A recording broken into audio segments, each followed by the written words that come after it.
आज मैं आपको शास्त्र सम्मत 7 ऐसी बातें बताने जा रहा हूं जिन बातों की जरूरत हर किसी व्यक्ति को अपने जीवन में जरूर पड़ती है।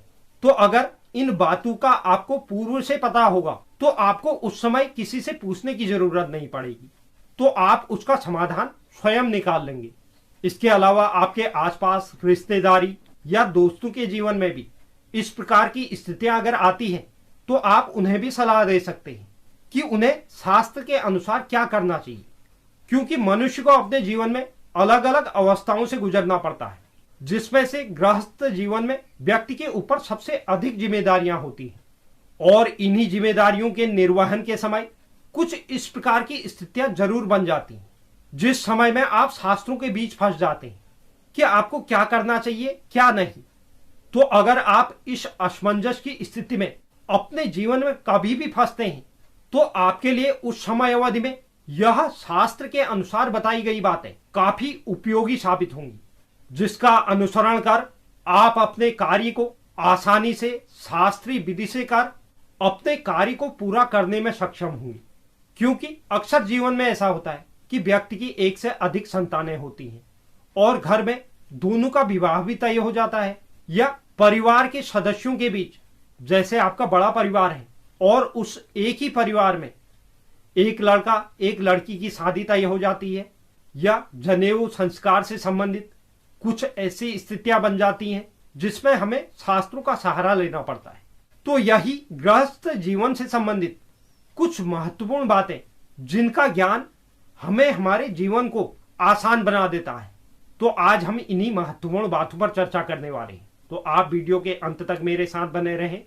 और जो नए व्यूअर्स चैनल पे हैं, चैनल को आप जरूर सब्सक्राइब कीजिए, साथ ही साथ बेल नोटिफिकेशन भी ऑन कर लीजिए, जिससे चैनल पर अपलोड होने वाली हर एक वीडियो का नोटिफिकेशन आपके पास सबसे पहले पहुंचे। और आप वीडियो को लाइक और शेयर भी जरूर करें। तो चलिए शुरुआत करते हैं और बात करते हैं शास्त्र के सम्मत जो महत्वपूर्ण नियम है उनके बारे में जान लेते हैं। सबसे पहली बात है जिसे शास्त्रों में बताया गया है, अगर घर में पुत्र का विवाह होता है तो उसके विवाह से 6 मास के अंदर आपको पुत्री का विवाह घर से नहीं करना चाहिए। 6 महीने से पूर्व अगर संवत्सर बदल जाए तो आप उस विवाह को कर सकते हैं, यानी कि आप लड़की का विवाह भी कर सकते हैं। दूसरी जो महत्वपूर्ण बात है, 2 सहोदर भाइयों का यज्ञोपवीत, यानी कि 2 सगे भाइयों का यज्ञोपवीत किसी भी स्थिति में एक साथ नहीं करना चाहिए। हालांकि जुड़वा और सौतेले भाइयों का यज्ञोपवीत संस्कार एक साथ किया जा सकता है। तीसरी जो महत्वपूर्ण बात है, 2 सहोदर भाइयों का विवाह 2 सहोदर बहनों के साथ नहीं करना चाहिए, यानी कि 2 सगे बहनों का विवाह 2 सगे भाइयों के साथ नहीं होना चाहिए। चौथी महत्वपूर्ण बात है, यज्ञोपवीत संस्कार अपने घर पर ही ग्रह याग पूर्वक करवाना चाहिए। किसी तीर्थ मंदिर आदि में आपत्ति काल में ही यज्ञोपवीत संस्कार किया जा सकता है।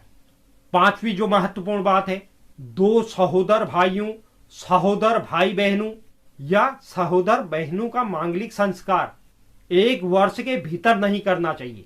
संवत्सर परिवर्तित होने पर यह निषेध नहीं है।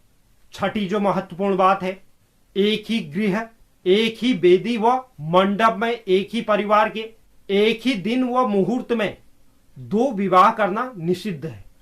अंतिम जो 7वीं महत्वपूर्ण बात है, ज्येष्ठ कन्या का विवाह और ज्येष्ठ वर का विवाह ज्येष्ठ मास में वर्जित होता है। इसे त्रिज्येष्ठ दोष भी कहा जाता है। तो यह कुछ महत्वपूर्ण बातें थी जिनका हमें ज्ञान होना बहुत आवश्यक है, क्योंकि इन बातों का कहीं ना कहीं हमारे जीवन में किसी भी समय पर आवश्यकता पड़ सकती है। तो उस समय अवधि में आपको इसे किसी से पूछने की जरूरत नहीं रही। तो उम्मीद करता हूं यह जानकारी आपको पसंद आई होगी। जो भी दर्शक चैनल पर नए हैं, चैनल को आप जरूर सब्सक्राइब कीजिए, साथ ही साथ बेल नोटिफिकेशन भी ऑन कर लीजिए, जिससे चैनल पर अपलोड होने वाली हर एक वीडियो का नोटिफिकेशन आपके पास सबसे पहले पहुंचे। और आप वीडियो को लाइक और शेयर भी जरूर करें। धन्यवाद।